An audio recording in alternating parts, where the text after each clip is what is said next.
So many South Africans are going about their day not realizing that Parliament is currently investigating into one of the most explosive claims about our policing system.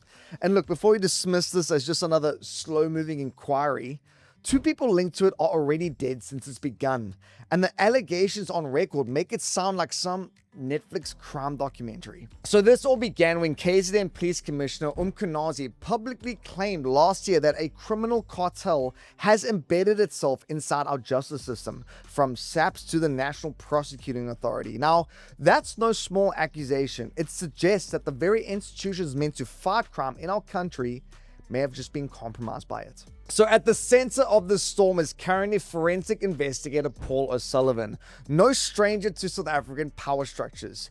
You see, he helped to expose former National Police Commissioner Jacques Celebi, has trained more than 1,500 SAPS reservists, including Ramaphosa, and has spent years probing corruption inside law enforcement.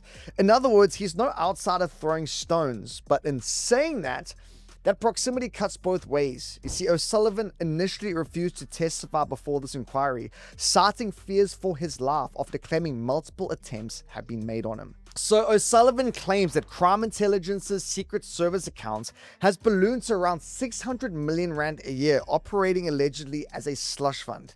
Now, he's also suggested the existence of a shadow command system within law enforcement that bypasses official leadership. Mkhwanazi, meanwhile, has welcomed investigations into corruption. Heck, he's the one that made the initial claims. But he has questioned O'Sullivan's role and influence in these oversight structures. And so while both men point to deep dysfunction inside policing, neither side appears very comfortable with the other's position in exposing it. So look, this isn't just political theater. If senior police officials are fighting over claims of criminal infiltration, that affects the credibility of every case, every arrest, and every investigation in the country. Because when the institution meant to enforce the law is itself under suspicion, the real risk here isn't just trust, it's national security. How much property do you think our South African government owns? R1 billion worth? 5 billion? 50? Try 155 billion rand. That's the estimated value of the state's property portfolio, roughly 88,000 buildings and 5 million hectares worth of land.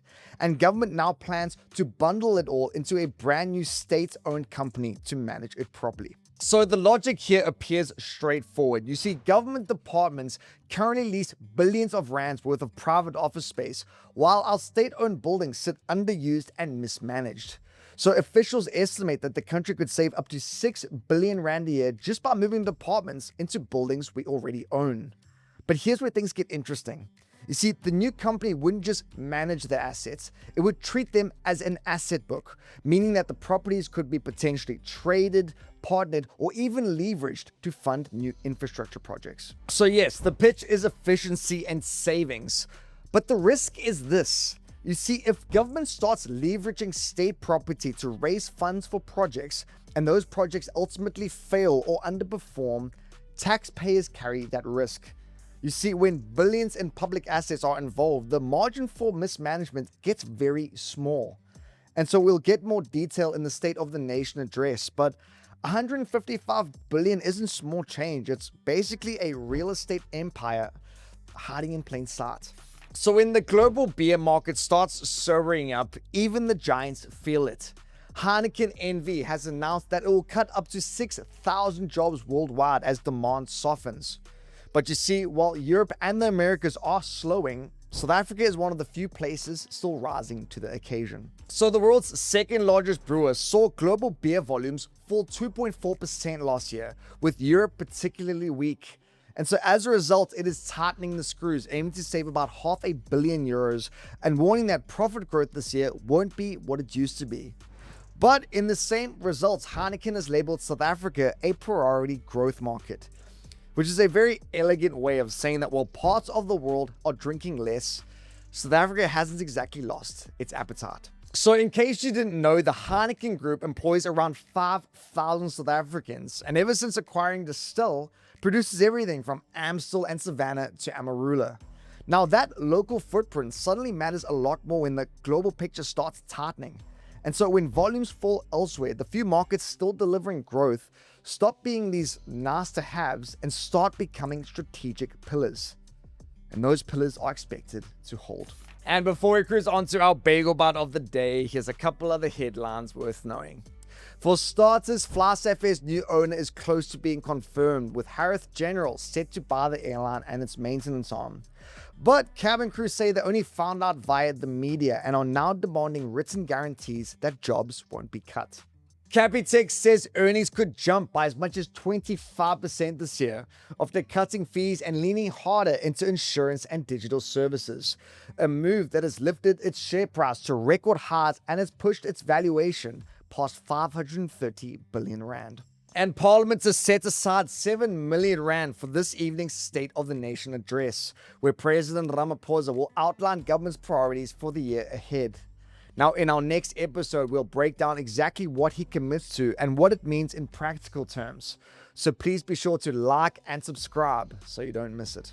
And on to our bagel bite of the day. This is the last one of the work week, so let's end it with a W. Let's see what you got. The question is, which novel popularized the term Big Brother?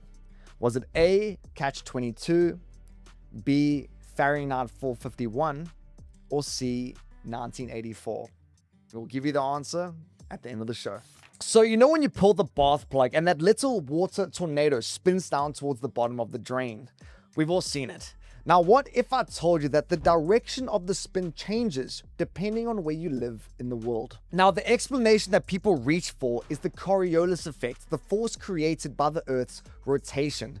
I mean, it's why cyclones spin clockwise in the southern hemisphere and counterclockwise in the northern hemisphere. I know. It's crazy.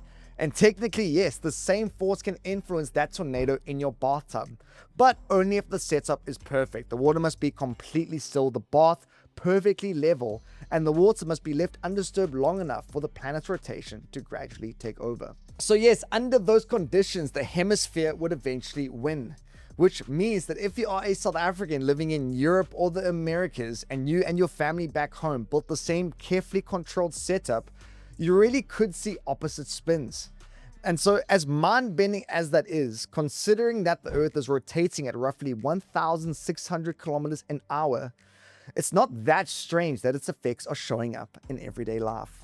And as for that bagel bite, the answer is 1984, George Orwell's dystopian novel that gave the world Big Brother as shorthand for a surveillance state where privacy is basically a rumor, a symbol of constant monitoring, propaganda, and control. Sound familiar? And my friends, that's it for today's show, and that is it for the work week. Thanks so much for tuning in until the very end. Again, this is just your reminder to please be sure to like and subscribe, especially ahead of Sunday's show, where we'll be diving into more detail around the State of the Nation address.